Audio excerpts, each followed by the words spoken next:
I recently met a young Navy lieutenant named Brad Snyder who'd been blinded by an IED explosion in Afghanistan.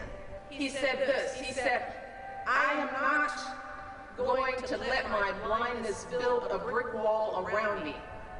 I give my eyes 100 times again to have the chance to do what I have done and what I can still do."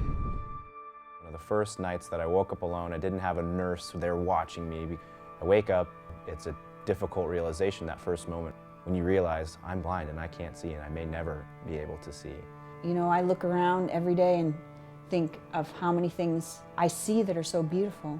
I was in the other room and I heard him swear, and I came back and I said, "What's wrong?" And he goes, "I can't believe this. It's so horrible to be lost in your own house."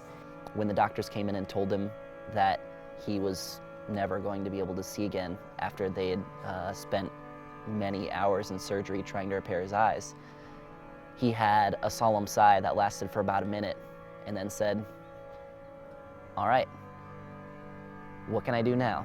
Early high school, he said, "I want to go to the Naval Academy." He wasn't going to stop until he made that happen. When he got into the Naval Academy, he said, "I want to go EOD." He wasn't going to stop until he made that happen. And then he got hurt, got in a hospital bed. We started talking about options, about what he could do with his future, and he said, "I want to go to the Paralympics." I was smaller than everyone else. I didn't have the advantage of height or an enormous amount of talent.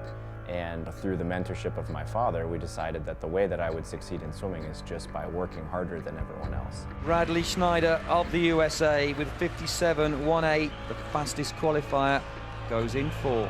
He wasn't doing it for himself. He was doing it to prove to his family and his friends that he was going to be okay. Schneider there saying, "I can't hear you." I was 4 inches away from being dead. And I really wanted that story to come true. A year later, I won a gold medal. Take your mark. Schneider away very, very quick. That will erase the badness of that day. From now on, we can look at that day as a great day in all of our lives.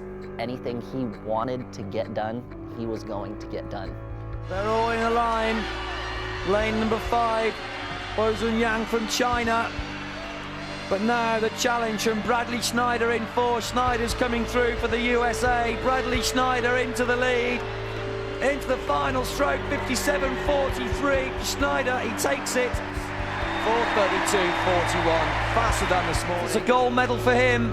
Brad took the medal and put it on my neck and said that this was the medal that we had won together for our fight for the last year. So that was says a lot about what that moment was to all of us. Distinctly, we were having dinner one night a few days after he'd returned from the Paralympics, and looked up at me, looked through me, and said,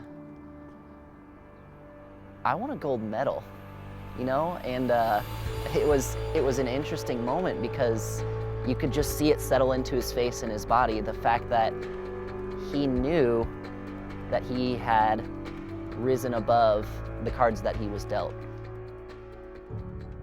Brad Snyder is inspiration not just to the blind community, but to everyone. And that is why we named our watch the Bradley. All the mainstream watches and clocks out there require vision. And checking time is still a big challenge for many people who are visually impaired because they just can't see them.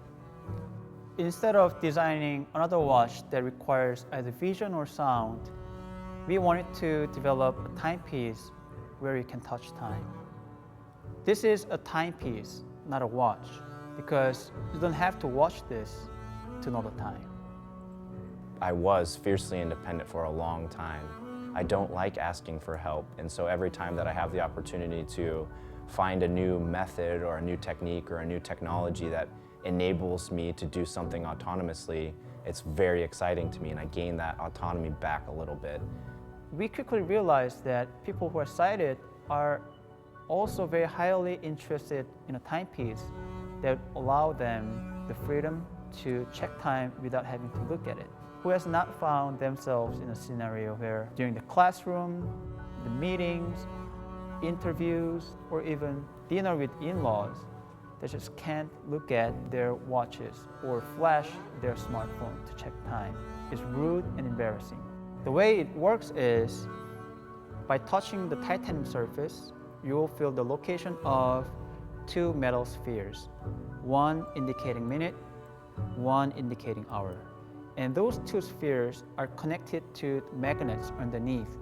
So when you touch them, if you touch them too hard, it might move a little bit, but it will always springs back to where it should be. It might lose the magnetic connection like this. All you need is gentle shake and it will always return to the correct time. We've worked really hard to complete the prototype. We have the manufacturer and it is ready to go. So jump on board and be part of this revolution.